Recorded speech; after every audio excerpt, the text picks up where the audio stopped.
Scorpio, hi! Welcome to Mr. Queen PH at ito ang inyong monthly reading for July 2024. So if you are interested in private readings, meron tayong link sa description at sa pinned comment. Paki-check nyo na lang. So let's see what's coming to you, Scorpio, ngayong July 2024. Overall energy, the Magician. Wow! So this is being powerful. So, maaring marami kayong energy ngayong July na maagawa or ma-accomplish nyo yung mga goals ninyo. You are also more confident ngayon, no, na gawin or isakatuparan yung mga plano mo. And this is about taking action and also yung mga skill set ninyo, mas lalo nyong i-improve. Some of you may be learning a new skill. Meron kayong pag-aaralan. I-improve nyo ang inyong abilities. And this is about manifestation. So if you are manifesting something, malakas ang iyong manifestation energies and skills for July. So your possible challenge is the Death card. Ooh, this is your energy. Ano to? Transformation, major change. So maaring iba sa inyo, merong mga nagbabago, no? May endings, may new beginnings, na maaring yung transformation na yon, yung transition na yon, yung proseso na yon, yun yung challenge sa inyo. Let's say for example, lilipat ka ng bahay, no? Syempre, endings yon doon sa pinanggalingan mong bahay and new beginnings sa pupuntahan mong bagong bahay or titirahan mong bagong bahay. But the transition itself, no, yung paglilipat bahay, yun yung medyo challenging. So, yeah, I feel like that's the challenge. But let's see kung anong area of life tong merong transformation sa inyo. 8th house. Okay. So, definitely endings and new beginnings talaga to. Pwedeng ano to, related sa inyong business, mga investments, merong mga bagay na mysterious din sa inyo, yung gusto nyong alamin pa, no? So siguro ngayon mas lalo kayong mas gusto nyo i-improve yung sarili nyo in so many levels. Especially kung nagiging interesado kayo sa occult, sa astrology. So maaaring ito, learning a new knowledge na very mysterious and interesting para sa iyo. So your opportunity is the Knight of Swords.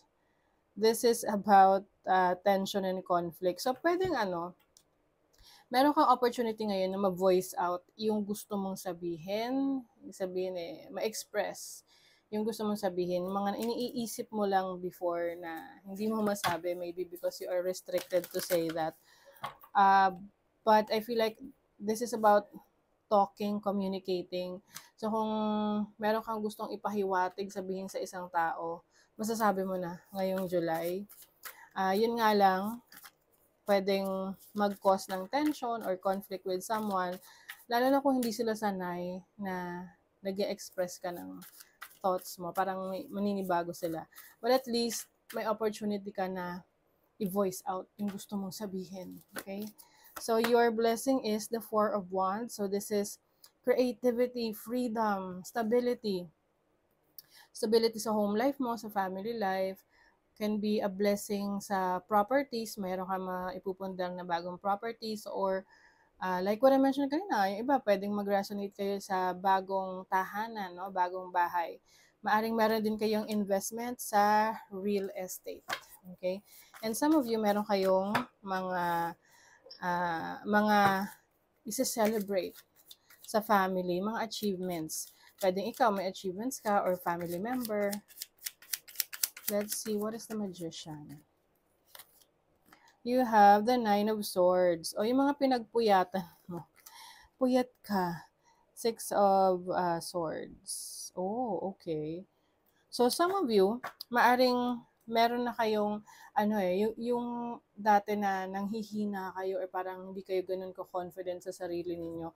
Ngayong July, you will be more confident. Kasi with the 6 of Swords, you are moving to a better direction.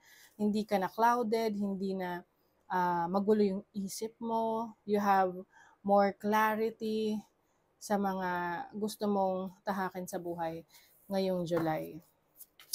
Yung iba sa inyo, pwedeng meron kayong nakaaway o nagkaroon kayo ng conflict with someone na ngayon naayos nyo na or nagkakaintindihan na kayo. What is the Death card? You have the Three of Wands. Oh, expansion to. Oo, Ace of Wands. Exciting new beginnings. Okay? In terms of business, pwedeng mag-expand ka ng negosyo mo, magdadagdag ka ng services or mga products sa business mo. Or this is about you expanding your knowledge, no? Na mga exciting things for you. I feel like meron ding overseas na travel, no? International travels for you. Pero, maaaring maging challenging sa'yo yan. Dahil, marami kang kailangang gawin. Oo. But at least, andyan na yung opportunity, di ba? You have the Daughter of Pentacles. Some of you talaga is going to learn something na, new knowledge to na may kinalaman sa pag-i-increase ng finances mo. Oo. Oh, the Devil, Capricorn energy. Yung iba, okay, maaring may opportunity kayo ngayon na aralin ang isang medyo risky na business opportunity. Or yung iba, pwedeng magre-risk na magsugal, okay? But of course, nasa sa inyo pa rin naman yan. Ang dami kasi ngayong nag-offer ng mga sugal-sugal ng mga online gaming, no? So, at least, you know your limitations. Kasi kapag hindi mo rin naman malimit yung sarili mo, paano na baka mauwi sa sa addiction, okay? So, be careful, okay? Let's see, what is the Four of Wands? You have, clarify din siya ng Four of Wands. So, definitely your blessing is stability. Strong foundation. You have the Six of Pentacles. Stability in your finances. Paano yung mga needs mo, mapoprovide mo for yourself and even for your family. Ganda. Okay, let's see what else do we have. Ano pa ang energies for Scorpio ngayong July 2024? Sensuality. Oh, you are exploring your sensuality. And I feel like this is more intimate kasi. So, pwedeng if you are connecting with someone, pwedeng mas maging deeper yung relationship ninyo. Like, meron kayong mga explore about sexual activities, okay? So, iba, imagination, you're going to be more creative in a lot of things.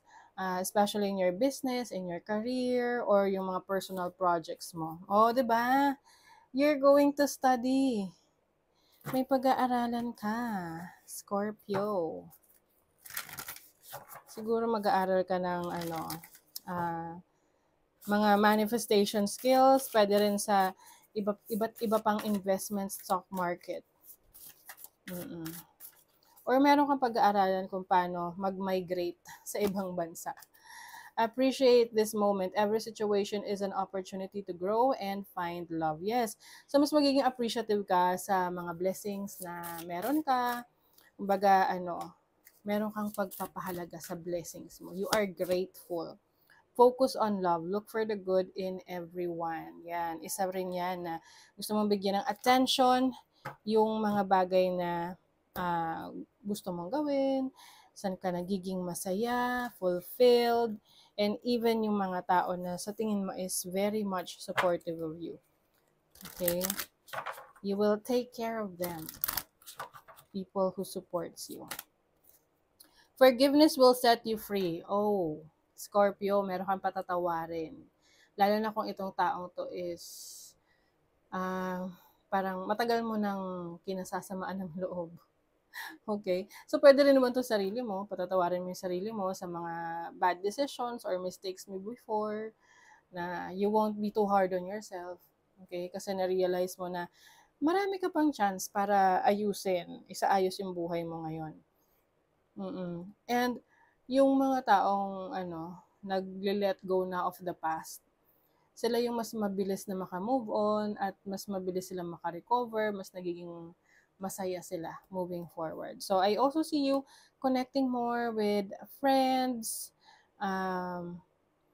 Maaring mas magiging outgoing ka ngayon. Alam mo yun, na parang Hindi ka na, parang hindi mo na ikukulong yung sarili mo. You will go out and have fun and enjoy. Okay? So, mas magaan yung feeling. So, that is your reading, Scorpio. Thank you so much. Bye.